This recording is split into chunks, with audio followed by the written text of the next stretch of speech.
আজকে আমি আলোচনা করব টাইম ম্যানেজমেন্ট নিয়ে। দেখুন, আমাদের কেউ অনেকটা সুন্দর দেখতে, কেউ ততটা সুন্দর নয়, বা অনেকের প্রচণ্ড প্রখর বুদ্ধি, ক্ষুরোধার বুদ্ধি, আবার কারোর বুদ্ধি ততটা শার্প নয়, সাউন্ড নয়। কিন্তু দেখুন, এই যে সময়টা কিন্তু আমাদের সবার সমান, তাই না? সবার জন্য সময় 24 ঘন্টা।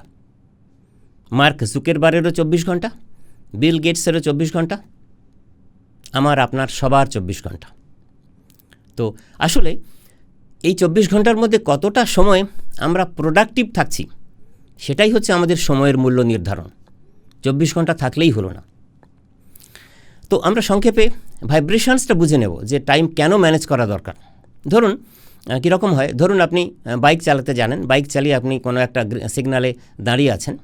এবার রেড সিগন্যাল আপনি দাঁড়িয়ে আছেন, আপনার চারপাশে অনেক গাড়ি দাঁড়িয়ে আছে, 2 হুইলার 4 হুইলার, অনেক গাড়ি, বড় গাড়ি। তো হঠাৎ করে সিগন্যাল গ্রিন হলো, কিন্তু ইচ্ছে করে আপনি গাড়ি স্টার্ট দিলেন না, আপনি একদম সামনেই ছিলেন। কি হবে বুঝতে পারছেন? 5 সেকেন্ড পরে কি হবে? পেছন থেকে চেঁচামেচি এবং প্রচণ্ড জোরে হর্ন আর গালাগালিও, সবাই চেঁচাবে, তাই না? এই অভিজ্ঞতা আপনাদের সবার আছে, অনেকেরই আছে। তো বুঝতে পারছেন যে আপনার জন্যে 5 সেকেন্ডও দাঁড়ানোর কারোর সময় নেই। এতটা মূল্যবান সময় সবার জন্যে। আর সেই মূল্যবান সময় আমরা কতজন হেলায় নষ্ট করি আমরা, তাই না? তো এগুলো মনে রাখার জিনিস। আমি এখন সংক্ষেপে আলোচনা করব 5টা প্রিন্সিপাল এই টাইম ম্যানেজমেন্টের, খুব সংক্ষেপে। যেমন ধরুন, একদম প্রথমেই যে পয়েন্ট বলবো সেটা হচ্ছে যে সূর্যকে আমাদের জাগাতে হবে। কেননা আমরা যদি বেলা 8টায় উঠি, তখন তো সূর্য উঠে গেছে, তাহলে সূর্য আমাদের জাগালো। তো সূর্যকে আমাদের জাগাতে হবে, মানে সূর্য ওঠার আগে আমরা উঠব। কি হবে জানেন বন্ধুরা? আপনি যদি ভোরবেলা ওঠেন তো এক্সট্রা 2 ঘন্টা প্রোডাক্টিভ টাইম আপনি পেয়ে যাবেন। কাজকর্মের যে রুটিন ছন্দে ফেরার আগে ওই সকালের সময় পজিটিভ ভাইব্রেশন খুব ভালো থাকে, চারদিকের পরিবেশ নিস্তব্ধ থাকে, পজিটিভ ভাইব্রেশন পরিবেশে প্রচুর ভালো থাকে। তো সেইটাকে যদি আপনি ইউটিলাইজ করতে চান, সেটা পড়াশোনা হোক, আপনার কোনো কর্মকাণ্ড হোক, ওই সময় কিন্তু 2-3 ঘন্টা এক্সট্রা টাইম আপনি পেতে পারেন। তারপরে আপনার শরীরচর্চা, অন্যান্য প্রাতকৃত্য সবই আপনি করবেন। তো সূর্যকে যদি জাগাতে পারি, তাহলে আমরা কাজের ক্ষেত্রে আরও 2-3 ঘন্টা প্রোডাক্টিভ টাইম একেবারে ভোরবেলায় পেয়ে যাব। তাতে কি হবে জানেন তো? দুটো জিনিস। আপনি টাইমটাকে ইউটিলাইজ করলেন, আর ইউটিলাইজড হওয়ার পরে যে কাজগুলো করলেন তাতে যে সাকসেসটা পেলেন, আপনার কিন্তু মোটিভেশন বাড়লো, আপনি ইন্সপায়ার্ড হলেন। সারা দিনটাও কিন্তু সেই মোডেই আপনি থাকবেন, পজিটিভ মোডে, তাই নয় কি? এরপর দ্বিতীয় প্রসঙ্গের কথা বলবো, ইম্পর্টেন্ট ওয়ার্ক ফার্স্ট। আমরা অনেক সময় কি হয় যে অনেকেই আছি যে ইম্পর্টেন্ট আর আনইম্পর্টেন্ট ওয়ার্কের ডিভিশন করতে পারি না। আমরা অনেক অপ্রয়োজনীয় কাজের জন্য অনেক বেশি সময় দিয়ে ফেলি, প্রয়োজনীয় কাজের জন্য কম সময় দিয়ে ফেলি। এই ডিভিশনটা ঠিকঠাক করতে হবে। আর ডু ইট নাও, আজকের কাজটা আজকেই করতে হবে, পারলে এক্ষুনি। অনেকে আছে না যে কাল করব, এই কাল আমাদের কোনো দিন আসে না। কাল হচ্ছে টুমরো, হোয়াই নট টুডে? যেটা আজকের করা সম্ভব সেটা আজকেই করে ফেলবো আমরা। এই হচ্ছে স্পিরিট, এই হচ্ছে অ্যাটিটিউড হতে হবে। এরপরে খুব ইন্টারেস্টিং একটা পয়েন্ট বলবো, সেটা হচ্ছে education on wheels. Third point, education on wheels. কিচ্ছু না, ব্যাপারটা খুব সহজ। ধরুন ছাত্রছাত্রীরা যারা স্কুলে যায়, বিভিন্ন গণপরিবহন ব্যবস্থাতে তো যায়, বা কলেজে যায়, ইউনিভার্সিটিতে যায়, প্রাইভেট কারেও যেতে পারে। তো গাড়িতে ধরুন 1 ঘন্টা ধরে স্কুল কলেজে যাচ্ছে, বা আপনি কোনো কর্মস্থলে যাচ্ছেন, আপনি প্রফেশনাল একজন ওয়ার্কিং প্রফেশনাল। তো এই যাতায়াত, যাওয়া এবং আসা সকালে আর সন্ধে 1-2 ঘন্টা কিন্তু আনপ্রোডাক্টিভ হয়ে থাকছে। সময়টা তো চলে যাচ্ছে গাড়িতে বসে, উদ্দেশ্যহীনভাবে আপনি বাইরে তাকিয়ে আছেন, কিছু তো কাজ করছেন না। অথচ ওই সময়টা ইউটিলাইজ করা যায়। ওই যে আপনি অন হুইলস আছেন, ওই সময়টা নিজেকে এডুকেট করে নিন। সেজন্যই টপিকটার নাম এডুকেশন অন হুইলস।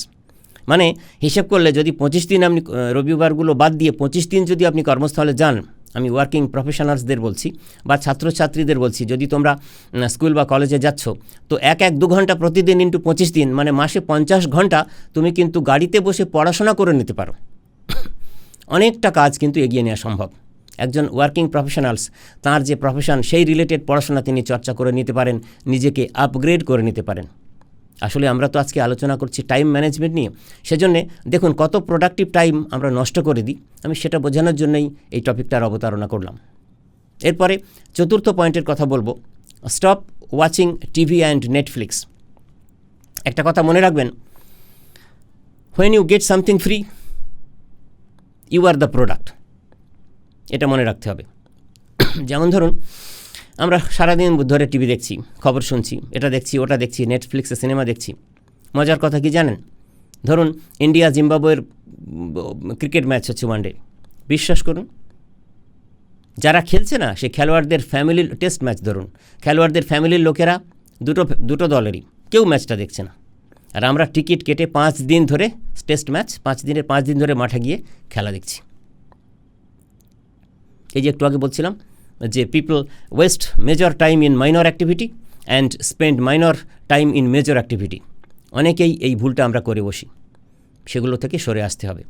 সেজন্যে কোনো নেগেটিভ ইনফ্লুয়েন্স, অ্যাকচুয়ালি ব্রেনের তো ক্যাপাসিটি কি, আপনি ইনপুট যা দেবেন আউটপুট তো তাই হবে।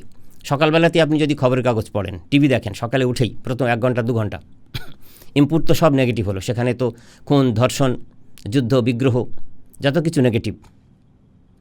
কেন, খবরের কাগজে পজিটিভ খবর তো থাকেই না বললেই চলে।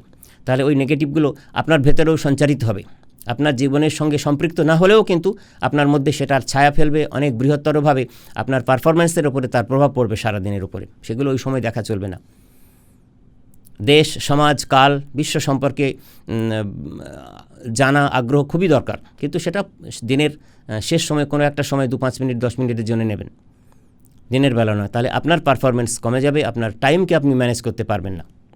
এবং সবশেষে আমি প্রসঙ্গ শেষ করবো এই বলে যে অর্গানাইজ ইয়োরসেলফ, নিজেকে অর্গানাইজ করতে হবে।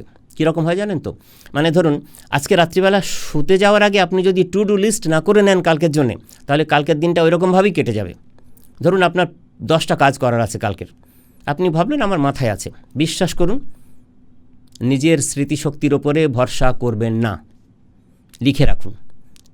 2 মিনিটের কাজ, 5 মিনিটের কাজ, আপনি জাস্ট বিছানায় বসে বসেই শুতে যাওয়ার আগে পয়েন্ট করে 10টা পয়েন্ট লিখে নিন, 5টা পয়েন্ট লিখে নিন, যা আপনার কাজ আছে সকালে, প্রথম এটা, তারপর এটা, তারপর এটা। বিশ্বাস করুন, ওই কাগজটা পকেটে রেখে যদি আপনি কালকের অ্যাকশানগুলো শুরু করেন, হয়তো সব কাজগুলোই হয়ে যাবে। কোনো কারণে কোনো একটা কাজ না হলো, সেখানে আপনি টিক দিয়ে রাখলেন, সেটা ক্যারি ফরওয়ার্ড করে নিলেন নেক্সট দিনের জন্য। আর যদি এটা লিখে না রাখেন, এভাবে যদি অর্গানাইজ করে না রাখেন, দেখবেন অটোমেটিক, মানুষের মন তো, আপনি অনেক চাপে থাকবেন সারাদিন, ভুলেই গেছেন অত যেটা আপনার হাতের কাছে ছিল, করা সহজ ছিল, সে কাজগুলোই হয়তো করা হয়নি 2-3টে। তাহলে এই অর্গানাইজ করতে হবে। এগুলো করতে পারলেই কিন্তু সত্যি টাইম ম্যানেজমেন্ট সকাল থেকে রাত পর্যন্ত করা যাবে এবং আপনি আপনার জীবনের কাঙ্ক্ষিত সাফল্যের দিকে এগিয়ে যেতে পারবেন। ধন্যবাদ।